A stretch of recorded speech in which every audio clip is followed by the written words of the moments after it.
A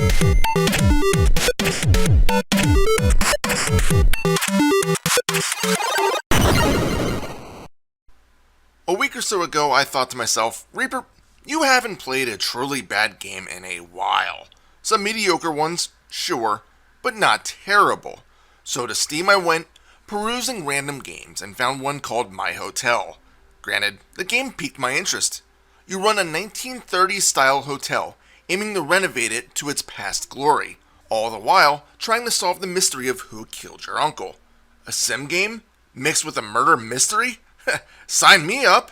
But then I noticed that the Steam ratings were mostly negative. But with this, there were only 33 reviews, so I set out to see if the game truly was bad. The story goes that in 1931 Chicago, your character's uncle, William Griffin, owned the Griffin Royal Hotel. At some point, a guest had found the proprietor dead at the bar, shot in the head. The police had no intention to truly solve the mystery, so it remained a cold case, forgotten. Fast forward about 20 years, and the nephew, Thomas Griffin, aka the playable character, assumed ownership of the aging hotel, and set out to bring it back to a profitable business, as well as gain clues on what really happened to his uncle. The game has a decent enough tutorial, but it does progress at a slow clip, and it doesn't exactly tell you everything. However, it's a good starting point.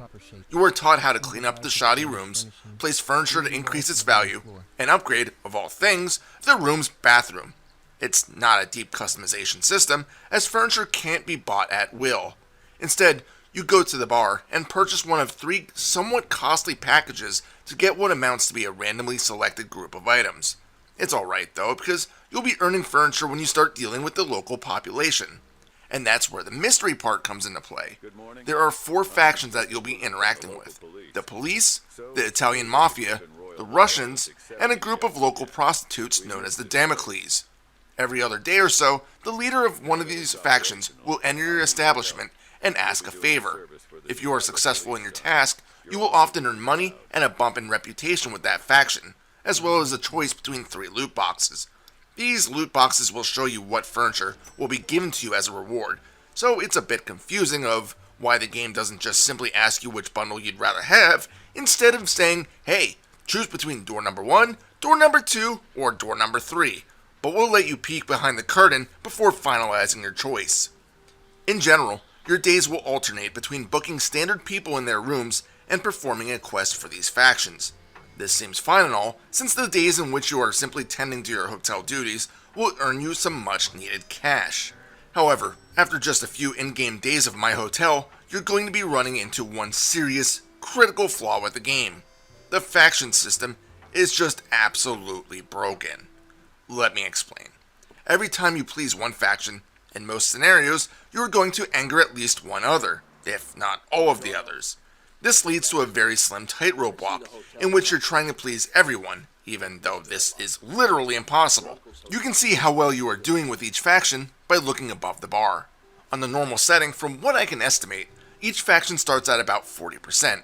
After the first mission, in which you deal with a simple matter with the police faction go up to 65%, the Mafia 50%, but then the Russians and Damocles drop to about 30%. Okay, I can hear you all say, that's not a big deal, just complete missions for the others. Well, that would be great and all, but the story missions are scripted and linear, so this intro police task will always drop the Russians and Damocles on the first day. I should also add that by the end of the day, if any of the factions have hit 10% or less, you will be killed off by that faction at midnight, so it's kind of important to keep everyone pleased. In order to attempt to assist with this, newspapers are delivered to the bar each day, which gives you an option to complete what is asked of you. If you do so, again, at least one faction will be happy and the others will get a small decrease in their reputation. If you choose the other option, the reverse happens. Sure, the monetary boost may be nice, but I've noticed that a lot of times the negative feedback from the factions is not worth the slight positive bump unless you are getting desperate. Also, as soon as you interact with this newspaper, you cannot back out of it, so you must select one of the options. Could be a problem.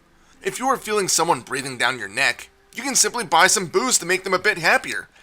Yeah, for some reason, buying alcohol improves relations with the local scene. This would be a viable option if it wasn't so damned expensive. The Russians and Damocles tend to be a bit cheaper, which is good since those are the factions I typically pissed off.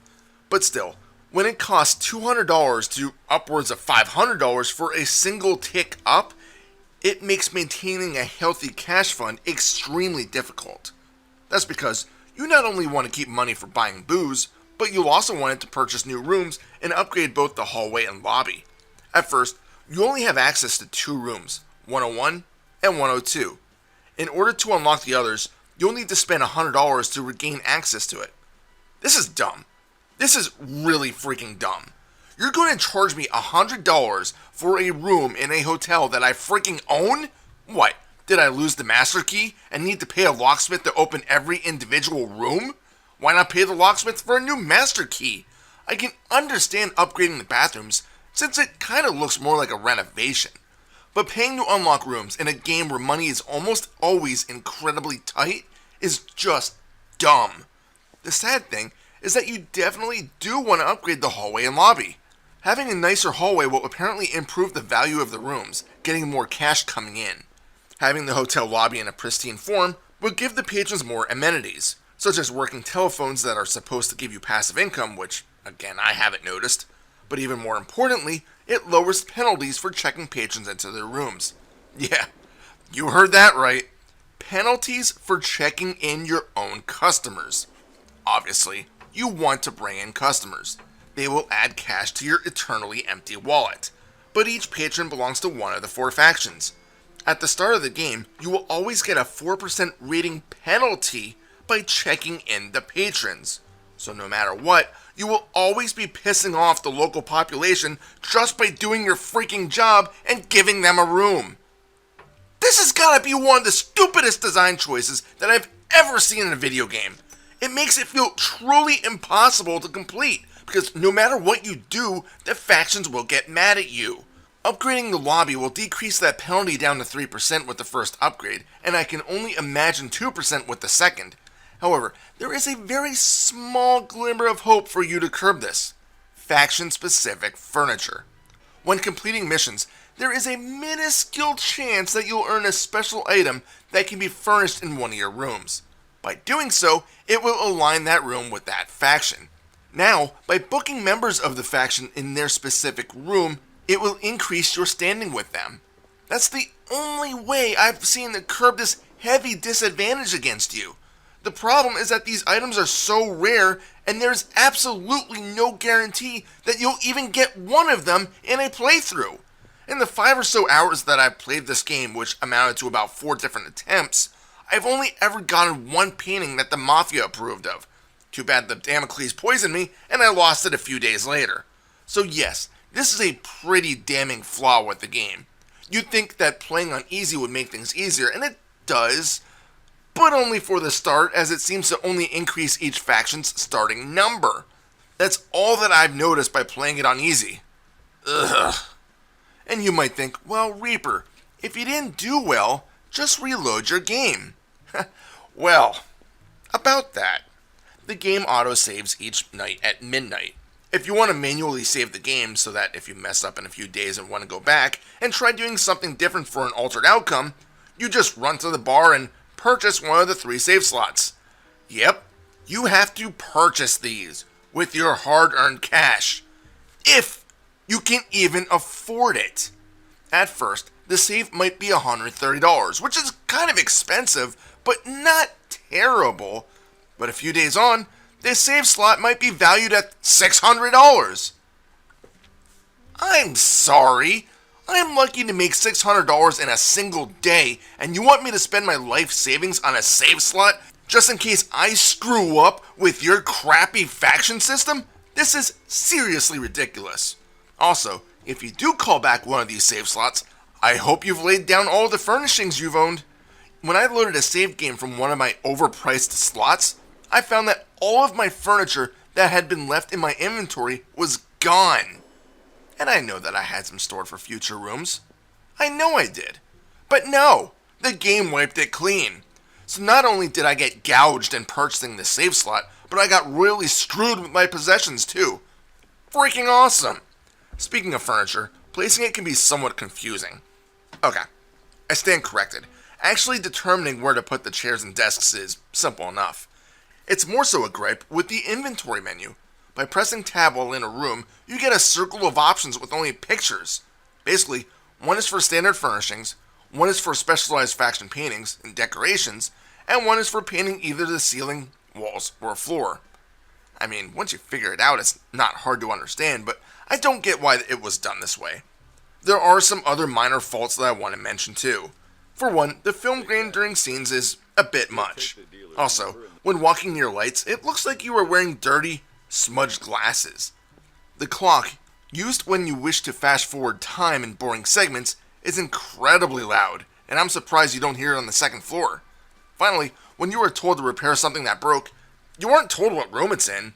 Instead, you have to press F1 for the pathfinding, otherwise called the key by the game.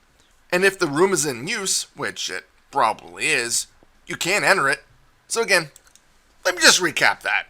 A customer calls in to say that their heat is malfunctioning, but I'm not allowed to enter this room in order to fix it while the customer is in there. I guess on-demand maintenance while a room is rented out would have been an additional charge for the customer. Also, I've had an issue where something broke in a room I didn't even pay to unlock yet. And I'm not going to go into the subpar voice acting that is almost as bad as an early PS1 game. Grazie mille. Here's the second half of the payment. I won against them all. Haha. Arrivederci. It's really a shame, as I really wanted to like my hotel. A sim mixed with a murder mystery is a perfect mix, and I truly wanted to know what happened with my uncle. Sure, the game is slow-paced, but this, mixed with the relaxing, soft, jazzy music, really sets the mood. The faction system is also fine in theory, but the game's application of it just is broken. The quest system is fine, the newspaper system is fine, but having factions get angry when checking in basic customers is like a swift kick in the balls when I'm already laying on the ground due to extreme vomiting from the poison that Damocles' whores tricked me into drinking.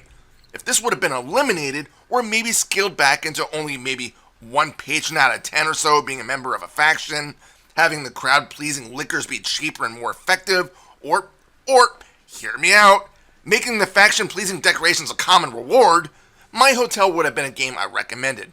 But as it stands, the faction system remains too broken for the game to be fun for a lengthy period of time.